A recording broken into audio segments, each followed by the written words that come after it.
Emmanuel de Chypre, bonsoir. Bonsoir Jean-Alexandre. Bonne nouvelle ce soir, hein, compte tenu de l'ampleur des déficits publics, les dépenses de santé n'ont pas dépassé les objectifs fixés par le Parlement pour 2011. Oui, c'est vrai, c'est plutôt une bonne nouvelle. Les dépenses de santé n'ont pas augmenté de plus de 2,9%, exactement comme le souhaitait le gouvernement. Alors cette maîtrise, elle est due d'abord à la médecine de ville, qui a bien tenu ses objectifs, un peu mieux que les hôpitaux, qui eux ont dû geler certains crédits quand même pour y arriver.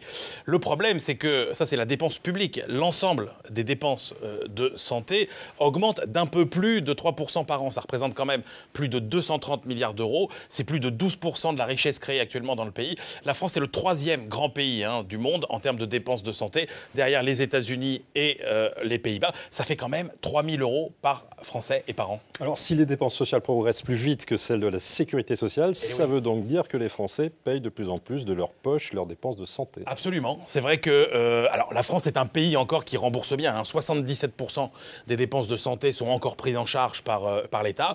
Néanmoins, à la charge des malades aujourd'hui, c'est presque 10%.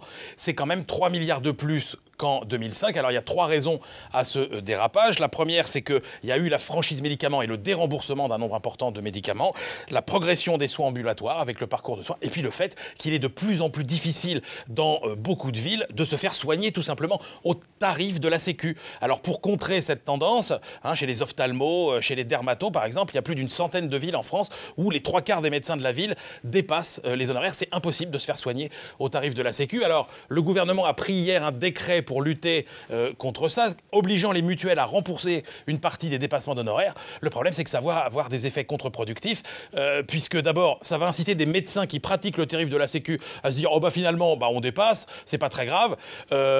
Les mutuelles vont finir par augmenter leurs tarifs. Et puis n'oublions pas qu'il y a des doublements perdants. C'est les Français qui n'ont pas les deux mutuelles. Ils sont à peu près 4 millions. Le chiffre du jour?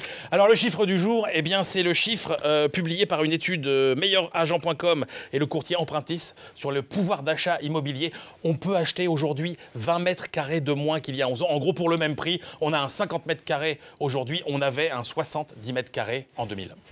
Voilà, c'est efficace. Voilà. Vive la baisse des prix de l'immobilier qui s'annonce. Emmanuel de Chypre, merci. Merci.